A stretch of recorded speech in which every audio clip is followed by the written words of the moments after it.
Hello, I'm the SNES man, and you're watching A Link to the Past. Well, you're watching me play A Link to the Past. I guess you could say you're watching A Link to the Past, but that's not how you'd normally phrase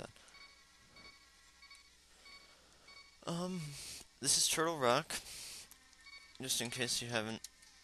What, don't change anything yet. In case you haven't seen my previous video when I entered it. It's a big rock shaped like a turtle. Real clever name. But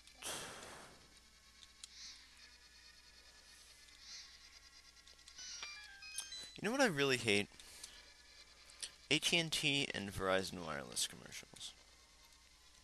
Every Verizon Wireless commercial tells me that Verizon Wireless has so much more 3G coverage than AT&T. And every AT&T coverage tells me, one, that Verizon Wireless phones do not let me talk on the phone while I am well, don't let me talk on the phone and surf the web at the same time. First of all, who does that? Who does both at the same time? Second of all, how many phones even let you do that? I'm sure there are people who do, obviously. It's apparently a selling point on their phones, but I don't see the need.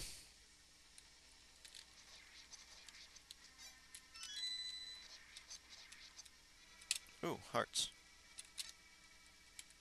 I can use all I can get.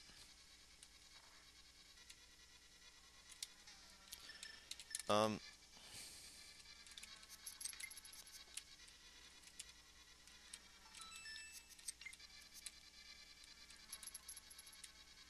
but yeah, really, who does that? Second of all, they say that their 3G coverage is much, much faster than AT&T's coverage.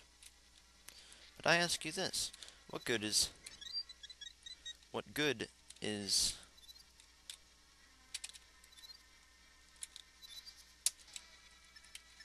faster coverage if it's not widely available? I mean, unless you like live in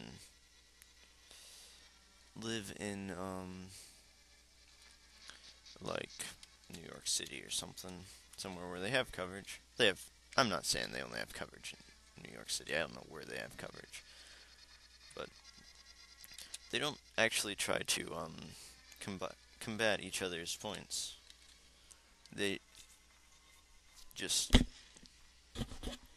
tell you how much better theirs is than the other one. Well, how much worse the other one is than theirs, actually.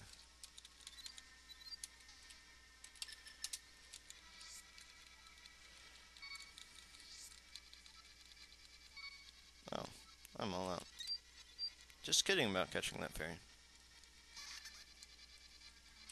I don't, personally, I don't have a cell phone. I kind of hate them. But I can't really say about anything about either provider. But I just hate their commercials. I'll just leave it at that. Okay, 660. Gotta remember that number, 660. That door right there in the bottom center screen. Look, it's a small keyhole on this side, but on the other side, which is the side that I'm going to go through it, it's a big keyhole.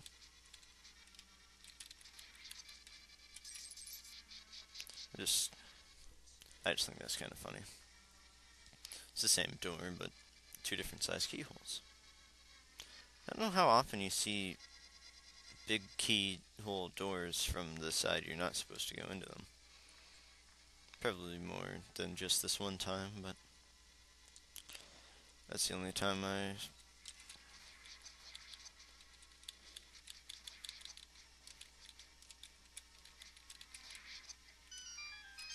Oh, that's very helpful.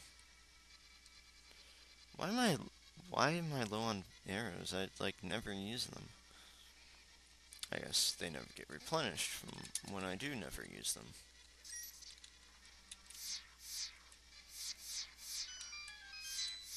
Oh. Okay. And here we are going to get the dungeons item. Probably the last, like, real upgrade I'm gonna get in the game. It is the mirror shield.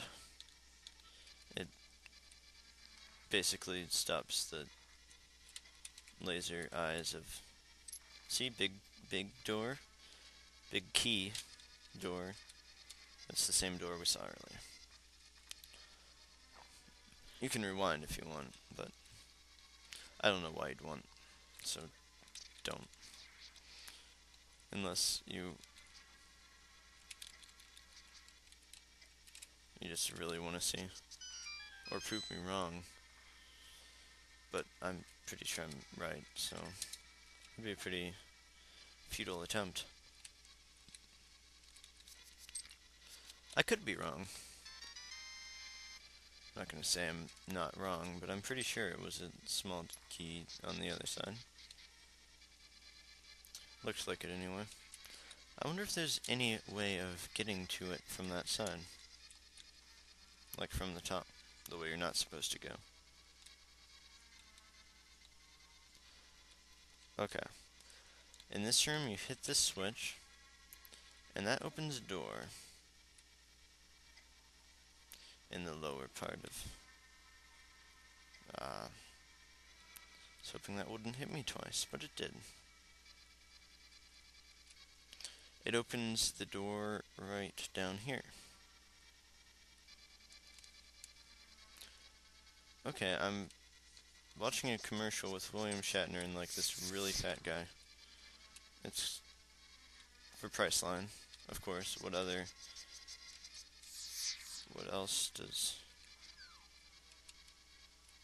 William Shatner advertise for?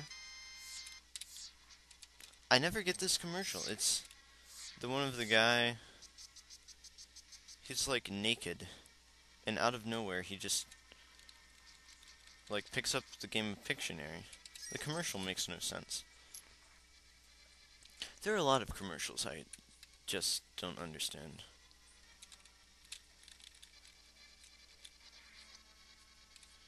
But you see, this commercial is for pillows and suitcases. What is this a commercial for? Macy's. Commercial doesn't make a whole lot of sense, but I don't like have any real issues with it.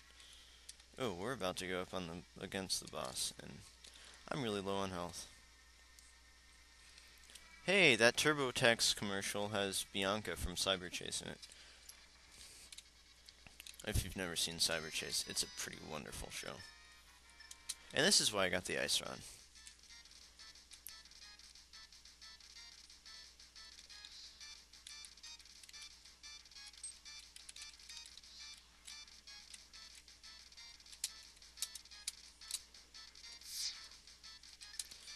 Well, this is why I got the ice rod.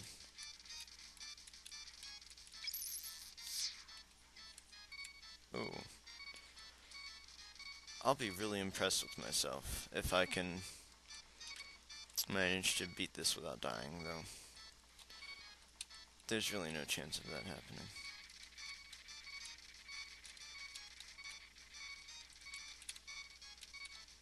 Can I do it?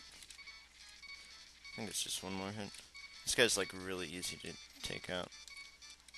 I did it! I beat him on half a heart.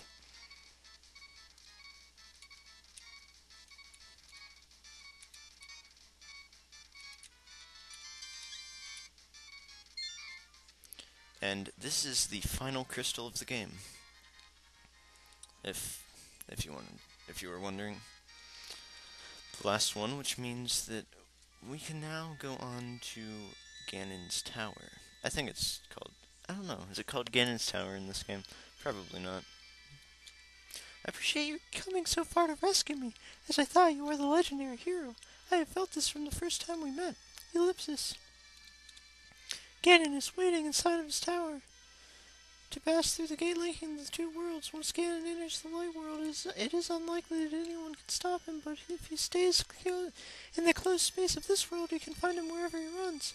Now, go to the Tower of Ganon. Tower of Ganon, Ganon's Tower. Whatever. We will use our combined powers to break the barrier. Let's return peace to the country without fail. Well, okay. Ellipsis. Do you understand? Yes. May the way of the hero lead to the Triforce. Well, I wouldn't exactly want to do it with fail, because, well, that wouldn't be any good. I guess I'd fail. 660, magic number. I've got like 5 seconds left. So, that's it for today. Goodbye.